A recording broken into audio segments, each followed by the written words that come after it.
Welcome, ladies and gentlemen. Um, oh no. All right. Hi, my name is Corien van der Broek. I'm the teacher of Teun and Esther.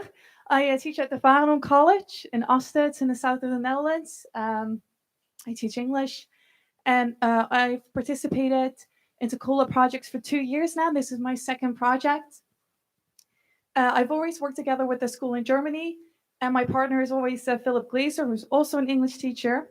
And I would like to take you to the projects that I did and what I learned from it.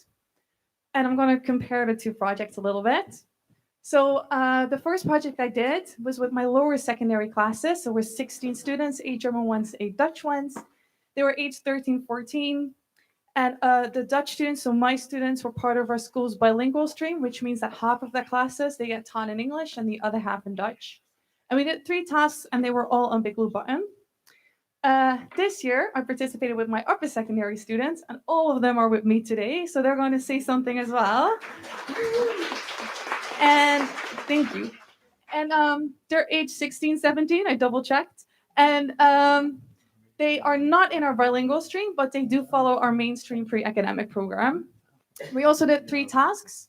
2 of them they did on Big Blue Button, 1 they did in the virtual world. Only Danique did 2 projects in the virtual world and 1 on Big Blue Button, and she's going to tell us about why she made that choice.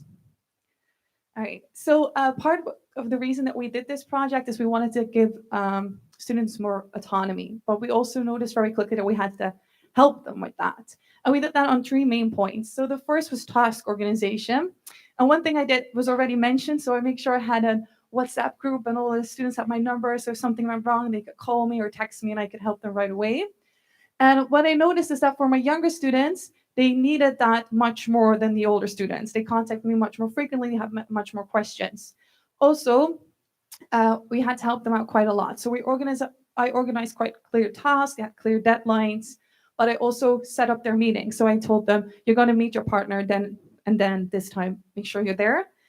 And for my older students, I did make clear tasks, I did set clear deadlines, but that was enough. So they set up their own meetings.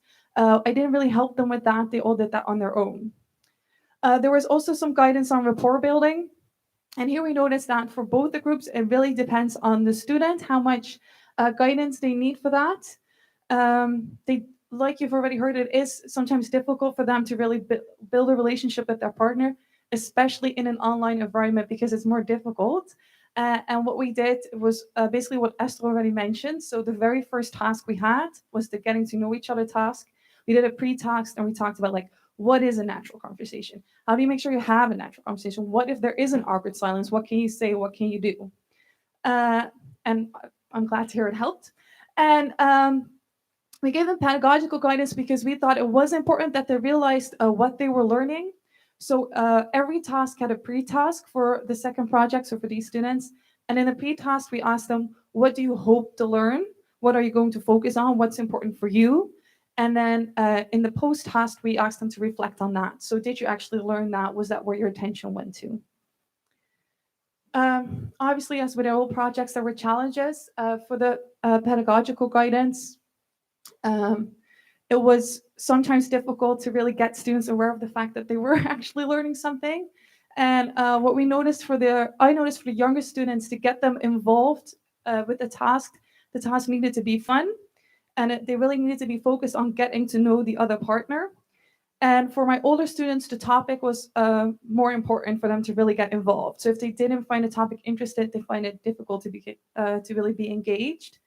And what we did for our last task, and they're going to tell you about it in a minute, is we gave them options. We gave them 3 topics to choose from, and they could choose which one they wanted to collaborate on with their partner.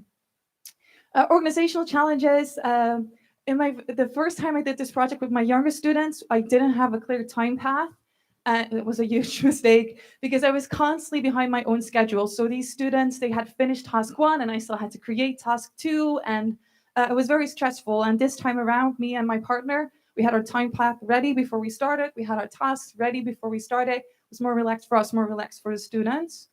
There's going to be technical difficulties. Although I did notice that for my older students, they fixed their technical difficulties themselves most of the time. They didn't really need my support in that.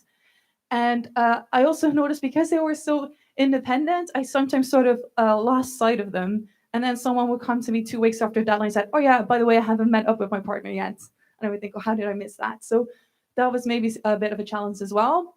And rapport building is also what you already heard. So we did give them tips, but it is difficult to really build a relationship with a partner that you only meet online. So here are the three tasks, and the first this is all task three, so the last task that we did, and this task Gina's going to tell you a little bit more about.